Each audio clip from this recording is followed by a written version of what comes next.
अब देखिए, यूसीसी में जो ऐसे प्रावधान हैं जो महिलाओं को, बच्चों को किसी धर्म विशेष के प्रभावित करते हैं, उनके अधिकारों को छीनते हैं, तो यूसीसी के तहत उन्हें समान किया जाएगा। किसी की सांस्कृतिक विविधता को खत्म नहीं किया जाएगा, इस बात को समझ लेना चाहिए। अब बात यह है कि आदिवासी, इसे डिफरेंट क्यों रखा गया है? अब मेरी एक बात सुनिएगा और समझिएगा, मैं भी मुस्लिम हूं, लेकिन मैं इस बात को अच्छे से जानता हूं। मुस्लिम समुदाय की आस्था का केंद्र है मक्का शरीफ में, मदीना शरीफ में। ईसाई समुदाय की आस्था का केंद्र है वेटिकन सिटी में। लेकिन अगर एक आदिवासी है, जैसे हमारे छत्तीसगढ़ में रायगढ़ में घरघोड़ा नामक स्थान है जहां बैगा और गोड़ जनजाति है, उनकी अधिष्ठात्री देवी बैगिन देवी उसी छत्तीसगढ़ में है, तो उनको हज यात्रा के लिए ना विदेश जाना होता है ना वेटिकन सिटी जाना होता है, तो आस्था का केंद्र यही है, तो कहीं कोई दिक्कत नहीं होती है। अब जिनकी आस्था का केंद्र बाहर है, जब वो बहुसंख्यक होते हैं तो वो अपने लिए अलग शरीयत की मांग करते हैं, अलग कानून की मांग करते हैं और धीरे से अलग देश की मांग करते हैं। और पाकिस्तान और बांग्लादेश के रूप में हम देख चुके हैं, पाक ऑक्यूपाइड कश्मीर के रूप में हम देख चुके हैं, अक्साई चीन के रूप में हम देख चुके हैं। ये सारी चीजें विसंगतियां सामने आती है, इसलिए आदिवासियों को इस श्रेणी में नहीं रखा जा सकता कि भाई यूसीसी आए तो फिर आदिवासियों को भी बिल्कुल ऐसा कर दिया जाए, या फिर धर्म परिवर्तन का कानून आए।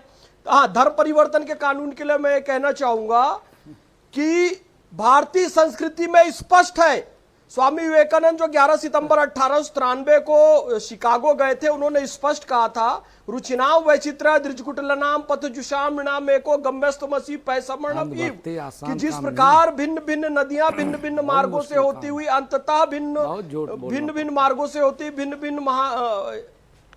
भिन्न मार्गों से होती हुई अंततः जाकर एक महासागर में मिल जाती है। ठीक, उसी तरीके से भिन्न भिन्न धर्म भी अंततः जाकर एक ईश्वर में मिल जाते हैं। मुझे थोड़ा सा समय दीजिए। इसलिए किसी को धर्म परिवर्तन की आवश्यकता नहीं है। मंदिर, मस्जिद, गुरुद्वारा, चर्च, सब तरफ से ईश्वर से पहुंचा जा सकता है। यह हिंदू धर्म की मान्यता है।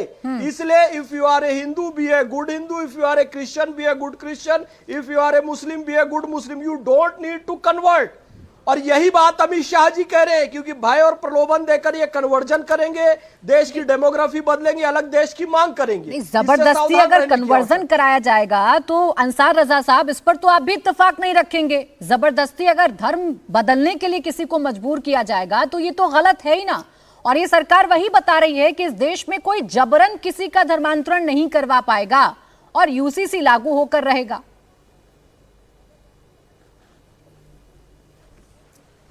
प्राची जी, सबसे पहले तो आपने गौर नहीं किया, रोहन गुप्ता साहब जब बोल रहे थे तो मैंने ताली बजाई उनके लिए, और वो ताली के हकदार हैं। चूंकि उन्होंने कहा है कि बीजेपी हिंदू मुस्लिम नहीं करती, इसलिए मैंने उनके लिए ताली बजाई है।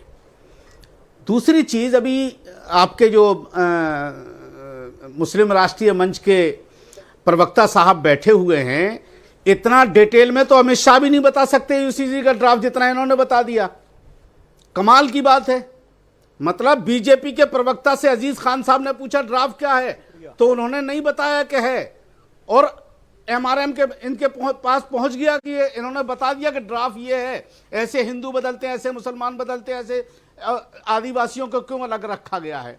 प्राची जी देखिए, कभी कभी आदमी को जरूरत से ज्यादा होशियार नहीं बनना चाहिए। विरासत का ज्ञान है, आपको भी बीजेपी अथॉरिटी है जवाब देने के लिए। भारत की मुस्लिम राष्ट्रीय मंच की कोई ज्ञान है, और मैंने भारत की वो जवाब दे विरासत के बारे में बताया। या देश उसकी बात मौलाना अंसार रजा साहब तो उसका ज्ञान नहीं, ये एक अलग बात है। यूसीसी की हिंदुस्तान में, अरे सुन लो, बीच में नहीं भाई, बीच में नहीं भाई, भाई बीच में नहीं। मुझे पता है तुम बहुत उतावले होते हो, बीच में नहीं, ठीक है ना, दूसरे की भी सुनना सीखिए। हम किसी भी तरीके से इस सच पक्ष बोलता में हूं नहीं जो है ना भारत का कोई भाई हिंदू धर्म का ये मानना है, मंदिर, मस्जिद, गुरुद्वारे सब जगह से ईश्वर तक पहुंचा जा सकता है। आप इस बात को स्वीकार कर लीजिए। मौलाना प्राची जी, आप रोकिए ना, अल्लाह तक पहुंचा जा सकता है। प्राची जी रोकिए ना इनको। फैज खान जी, उनकी बात तो आ जाए ना, उनकी बात तो आ जाए। अंसार रजा साहब या मुमताज आलम रिजवी जी दोनों बता तो दें कि सरकार के स्टैंड पर मुस्लिम समाज क्या सोचता है। बोले, तुम्हारी तरह हम लिख करके नहीं लेकर के आते। सुन लो भाई, दूसरे की भी सुनना सीखो।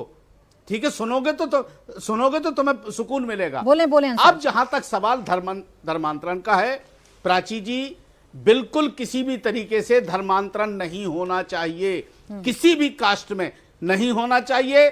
और एक इस्लाम का एक छोटा सा सिपाही होने के नाते मैं गारंटी के साथ कहता हूं कि हमारा मजहब इस्लाम जबरदस्ती किसी को भी मजहब इस्लाम में दाखिल करने की इजाजत नहीं देता, और ना मेरे पैगंबर ने कभी यह किया और ना कभी इस्लाम के किसी आदमी ने किया।